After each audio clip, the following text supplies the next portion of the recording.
Que bom, estamos de volta no nosso programa Além da Notícia, hoje conversando sobre esse assunto tão gostoso, tá? Falar sobre nossos filhos, sobre nossas crianças e o lindo e maravilhoso desafio de educá-los.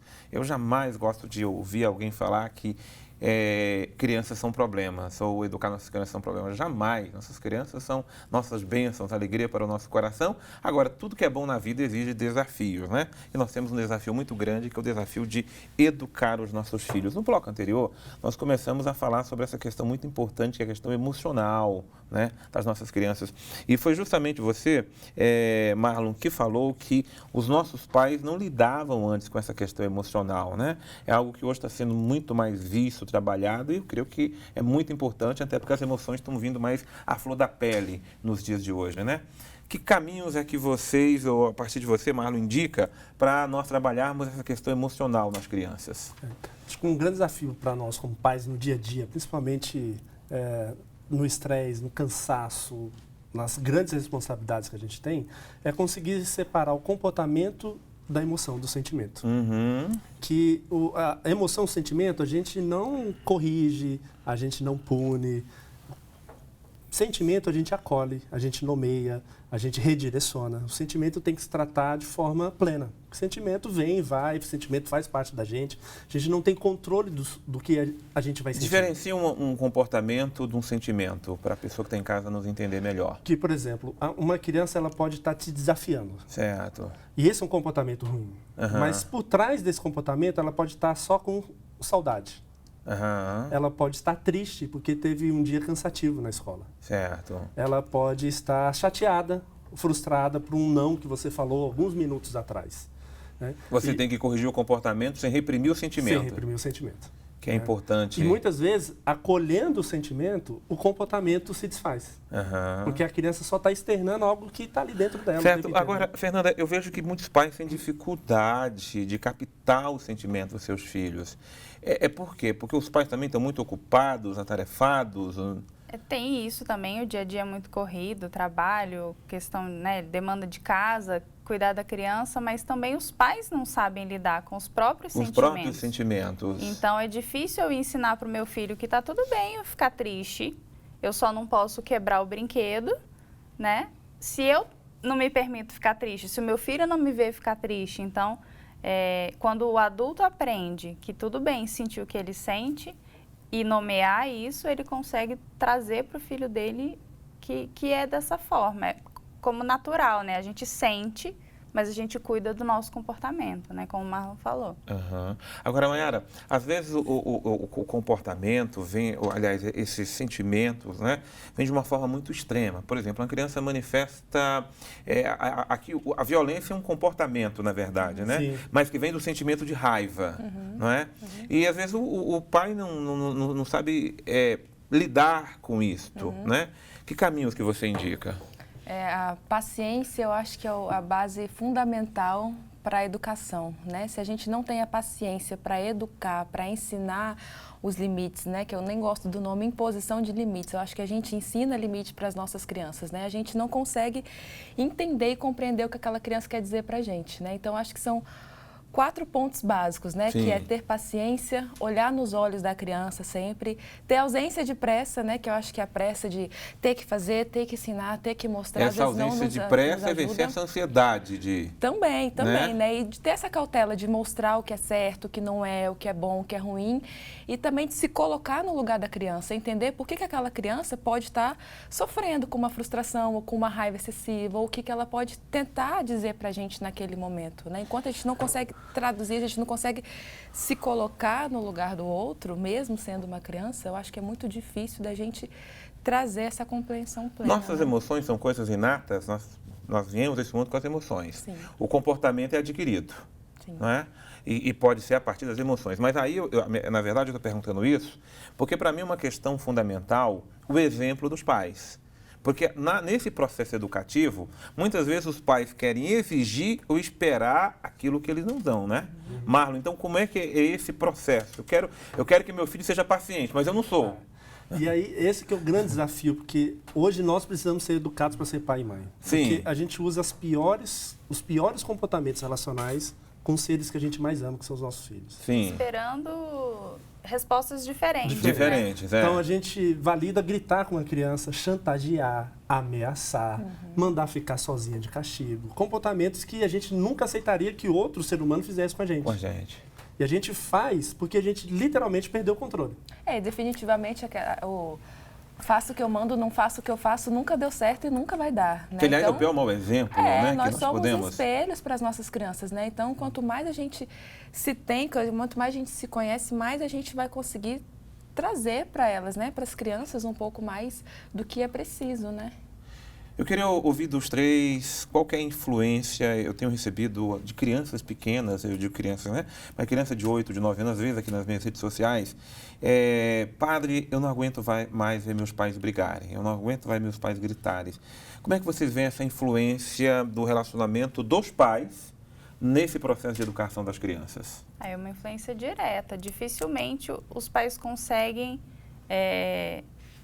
sair do papel de casal. Então, eles são pais e são casal. E são casal. E aí eles brigam e colocam a criança no meio, porque a criança normalmente é o motivo, né? Você não buscou fulaninho na escola. Não, a criança pode ser o motivo. Não, então, mas eles colocam a criança como um motivo para eles brigarem entre si, porque eles já não têm empatia com eles mesmos. Então, qualquer coisa relacionada à criança é motivo de briga e a criança se sente culpada. Porque os pais estão brigando e ela ouviu o nome dela, então entende que faz parte. Então, isso começa, Mayara, um processo traumático no processo cognitivo da criança? Com certeza, né? Assim, quando a gente ignora ou expõe a criança a um ambiente agressivo, um ambiente estressor, né, como a gente falou, por essa imaturidade, né, cerebral da criança, a gente acaba adaptando e condicionando aquela criança para que ela se estabeleça e cresça dessa forma, como se ela fosse um molde. Então, uma vez que o comportamento ele é aprendido, né, ela vai aprender a desenvolver tudo aquilo que ela vivencia em torno dela. Então, se é esse ambiente que ela está inserido, não necessariamente ela vai se tornar uma pessoa agressiva, um indivíduo agressivo quando crescer, né? Porque aí cada indivíduo vai conseguir trabalhar isso dentro de si e conseguir se tornar um adulto diversificado. Mas, com certeza, isso às vezes pode trazer grandes mazelas, né? Para ele. Ô Marlo, como é que você ensina a separar os dois processos? Porque uma coisa é a relação conjugal. Você disse muito bem, não dá para separar. Mas, às vezes, o casal está vivendo coisas pessoais na história deles para resolver. Como separar o processo pessoal do casal e a educação dos filhos que estão passando por um outro processo? Acho que é um conjunto como um todo, né? Nós, como os adultos, a gente precisa rever muito a forma da gente resolver nossos problemas. Sim. A gente resolve entre si com muita violência e com a criança com violência. Então, são adultos mesmo, porque a gente não pode privar a criança também de lidar com dificuldades. Adultos têm problemas para se resolver entre si. Então, você acha normal expor a crise que o casal está vivendo para as crianças? A criança vai participar desse ambiente. Ela percebe, né? Ela percebe. A gente pensa que engana as crianças, mas não, de forma nenhuma. Então não né? é saudável também fingir, não, aqui é tá mil e uma maravilha. Papai e mamãe nunca brigaram. Também não é real. Né? Então as crianças, elas já participam, elas sentem disso. O grande desafio é que pais e mães precisam ser os adultos dessa relação. Sim. E adultos sentam e conversam. Né? Adultos, quando erram, pedem desculpa. Né? Adultos maduros reconhecem, olha... eu falei nisso, naquilo... Mas você está tratando como se os adultos fossem maduros. Isso. Né? Esse é o grande desafio. Como se fossem, né? Esse é o grande desafio. Então, de tal forma que eu tenho percebido que o grande desafio da educação não é da criança, é dos adultos. É dos adultos. Os adultos que precisam entender essa importância, como eles são fundamentais na formação do ser da criança. E a criança, isso é tão forte que a criança começa a questionar ela mesma. Ela tem, por exemplo, questionar o valor dela quando vê os pais e a mãe brigando. Ela começa o que você trouxe é o seguinte, um pai, uma mãe, né? Eu não levo minha criança na missa porque minha criança dá muito problema. Eu falei, não, criança não dá problema nenhum, tá? O único problema é você, mãe, não cuidar dele. Tá? Mas criança em qualquer ambiente não dá problema. Não é? Agora, eu é que preciso, na verdade, ter a psicologia, a didática, a dinâmica de saber lidar com meu filho, saber que eu sou mãe em qualquer ambiente que eu estou com ele. E mesmo que dê, né, assim, não sei se seria problema o nome, mas mesmo que dê, por exemplo, que a gente está falando das birras e tudo mais, né? Mesmo que isso em algum momento aconteça, é saber lidar, né? Assim, acolher aquela frustração, aquela raiva do porquê que aquela criança está fazendo daquela aquele forma, aquele comportamento, exatamente, para que a gente aprenda a criar uma dinâmica saudável ali, familiar, né? E para que isso se dissolva de uma forma coerente. Muito bem, deixa eu colocar o povo que está em casa aqui na conversa com a gente. Está chegando tantas perguntas. A Rosiné de Igarapiaçu, ela pergunta, ela é do Pará, tá? Igarapiaçu é no Pará, um grande abraço Pará. Ciro de Nazaré está chegando aí. Jogos de celular de violência e filmes na TV, pode influenciar nos temperamentos comportamentais de nossas crianças? Pode, com certeza. Então respondam, pode falar. O excesso, né, esses jogos violentos é o que a gente vê muito, na verdade, né? A criança ou o adolescente, enfim, eles são muito criativos por natureza, né? Uma vez que a criança ela não consegue fazer essa diferenciação do que é real e do que é fantasioso, às vezes a criança ela mergulha tanto naquilo, né, que ela acaba se identificando demais com os personagens, se identificando demais com as armas, com o que é feito ali dentro, e às vezes sair disso se torna um pouco difícil, né? Então é legal que tenha o controle dos pais, que os pais saibam que as crianças estão acessando diariamente, né? Inclusive porque eles são projetados para envolver, né? Então, se a gente assiste um filme de comédia, a gente vai sorrir. Se a gente assiste um filme de terror, a gente vai se assustar, e a criança acaba que Agora, fica eu quero chamar muita atenção sobre isso. Televisão era até um pouco mais fácil controlar. Agora, quando você põe uma maquininha dessa na mão do seu filho, porque eu chamo isso aqui de quieta criança, né? Então, o pai quer que a criança fique quieta, põe um negócio desse aqui na mão do menino, tá? Então, isso aqui gera 10 mil vezes mais comportamentos do que a gente possa imaginar. Porque a criança é muito ágil, né? As crianças muito mais ágeis do que os pais, ela acha os ciúminhos, os negócios. Então, uma amiga minha hoje eu conversava, ela falava o seguinte: padre, meu filho de 6 anos, teve um problema com ele na banheira, ele ficou tão descontrolado que ele ameaçou me matar. Aquilo lá assustou, como é que uma criança de 6 anos ameaça matar a mãe, tal. Então, ela, a partir disso, foi rever aquilo que era o comportamento dele com esses aparelhos aqui. Ele sozinho vai lá, já sabe como é que pega, onde é que estão os filmes, e está tudo muito exposto, muito fácil, né? Talvez que a mãe joga assim, fica aí menino, e o menino faz o que quer com isso aqui. E não sabe, às vezes, a bomba ou exponencial. Eu sei do lado positivo que há, mas o problema é que nós não estamos sabendo lidar com as coisas negativas que isso gera, né? A gente tem uma facilidade muito grande hoje ao excesso de informação. E as crianças, necessariamente, né? Então, a gente está falando essa questão do ter paciência, do educar com cautela e tudo mais. Então, é muito mais fácil, às vezes, eu dar um celular para o meu filho ficar quieto do que eu conseguir parar, conversar, entender o que está acontecendo com ele, né? Inclusive, eu estou fugindo do processo de acompanhar. Exato. Eu estou dando para outro controlar meu filho. Sim. Né? Porque eu penso que ele está controlando isso aqui, pelo contrário, isso aqui é que está dominando ele. É uma né? terceirização. É uma da terceirização, educação. justamente. Parece que o maior desafio é nem a criança usar menos o celular, é os pais brincarem mais com os filhos. Justo. Exatamente. Eu Estarem falei, mais pai, presentes. eu disse assim, pai, eu quero você com dor de coluna, porque está segurando seu filho, do que você, para não segurar seu filho, coloca o celular na mão dele. Que é muito mais simples, ele quer estar lá, fica quieto. Não, eu quero você com a coluna torta, mas, por favor, dê colo, dê presença, né, para a vida do seu filho. Vamos lá, o povo em casa. Para você, Marlo, a pergunta é o seguinte, a Francine de Piracicaba, São Paulo. Por que essa geração está tão resistente e não gosta de receber não? A pessoa quer dar um não, não pode dar não para essa geração. Por quê? Essa geração tem escolhas, o que a gente não tinha. Né? Por exemplo, você falou da televisão, antes a gente tinha os horários que passavam os desenhos. Ou você assistia aquele, ou não tinha mais desenho, Hoje, toda essa geração, ela tem escolha, tem mais liberdade, o ambiente escolar mudou, o ambiente da sociedade mudou.